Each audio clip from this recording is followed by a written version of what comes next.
guys, welcome back to another video. Been meaning to do this video for a little bit, and this video might be sideways and might be smaller because of editing, because for some reason, I don't know what the recording thing, I can't tell if it's horizontal or vertical, but yeah, I've been meaning to do this video for a little bit, because I forgot that I didn't actually record the video, and this is one of a few train mock videos this week, I guess, today, that I'm gonna be recording, but uploading at different times. And these are the videos that I actually visited in real life on May 13th, and it's now June 2nd as of this, because I'm gonna upload the video today. Also ignore the washer and dryer in the background. So let's get started. First with the 119. The locomotive that I designed to be better, and in turn, it turned out it was not better. Actually, yeah, because of the wheel gets caught, and because of weight distribution problems. And this was actually the first one that I built. So, of course, starting with the tender, the wheels, I got everything. And I designed these locomotives actually before I went to the Golden Spike up in Corin, Utah. So here you can see it's got the coal, it's got the wooden boxes and stuff, it's got this thing at the back, it's got the logo and the little decal details, paint things. And it's a bit different because I built this before I went to the Golden Spike. So of course I didn't know anything, unless I would have researched it. Here's what it looks like on both sides. Uses black, red, dark red, yellow, brown, and light gray. And now onto 119 itself. I used to call it only the 119, but now I just call it 119 because that's how you say its number properly. So the cab, it's got the dome, the windows, yeah, and like I added this thing because reasons. Got the arch, and there's not really any cab details at all. It's got the little running board or whatever that is, steam dome, bell, funnel, and lamp, and the number plate, and the cow catcher, and then the wheels and stuff, and the rods. Let me just. It has to be held down like right here with a little bit of force. But it looks really good. And actually, after this video, 119 is actually going to be taken apart. The tender might remain, but it's going to be taken apart for another locomotive. There is actually enough wheel space, and if you changed out the rods, you can make a 460 10-wheeler. And of course, both of these are the American design 440s. It's mainly 6 studs wide, except it goes out to 8, 9, 10, 11, 12 studs wide. Because of the pistons. Of course, the pistons. The tender rolled away. Here's the boiler and the dome, and here's the inner workings sort of thing. The boiler and dome again, but upright, and then this is how I did it. You can look really closely and pause the video if need be. There's just two studs before that thing, and yeah. These actually help hold it into place. It's held down by right there and right here on the pistons. And of course the tiles. Putting the boiler back into frame, or place rather.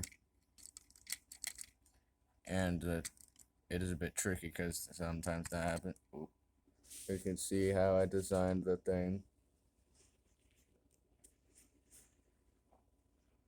And this will be the last time 119 will be shown on camera, unless later in the video.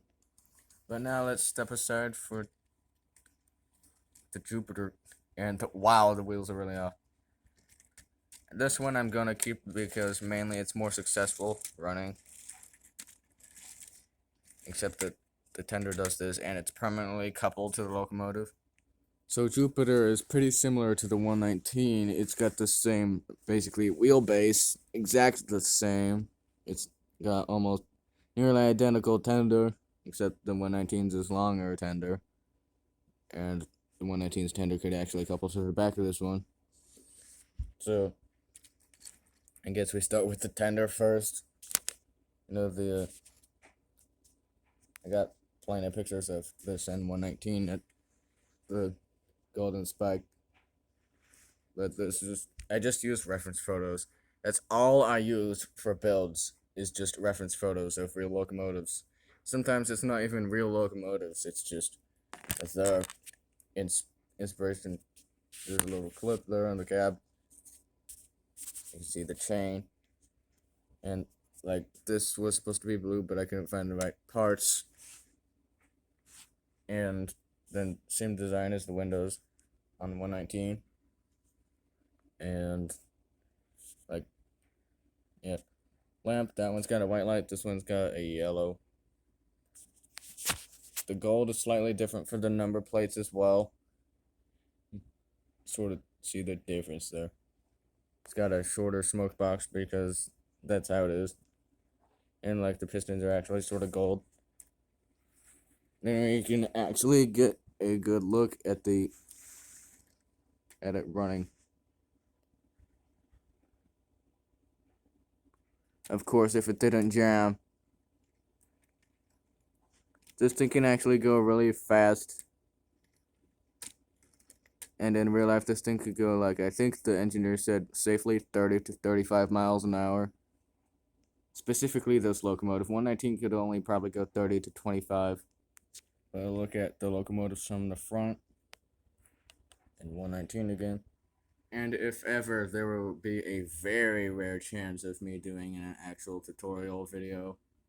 I mean, maybe for mini Lego ships, but these, like, trains mostly, I won't do tutorial videos on unless I go back to the old style of live streams, I guess. Building live Lego trains, like how I built the 9000, attempted to build the 844. I even tried to build the big boy ones, but that was when I didn't really do YouTube. But here's a nice good look at the locomotives one last time. Coal and wood. Little fact, Union Pacific Railroad, one is all the way from the east, because north is that way. East is actually, no, that north is that direction, and east was that direction, west, and then south.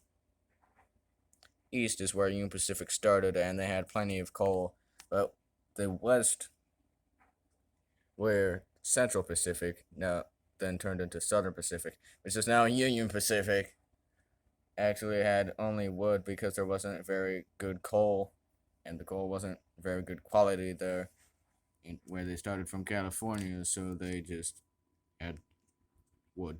And, little known fact, the Golden Spike itself had a typo engraved into it. It said May 8th, 1869, instead of the May 10th. Because I guess the locomotives were late. Central Pacific Jupiter was on time. But Union Pacific took a later 2 days to get there. Union Pacific, why is he late? And the Jupiter and the 119 weren't the original locomotives that were supposed to actually be at the Golden Spike.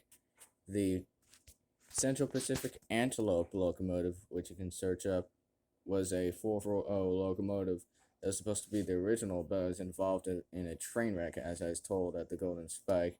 And I'm not sure what locomotive was supposed to be in the place of 119, but it's like 2 locomotives that weren't supposed to be here on the exact original agreed upon day. And they worked it out.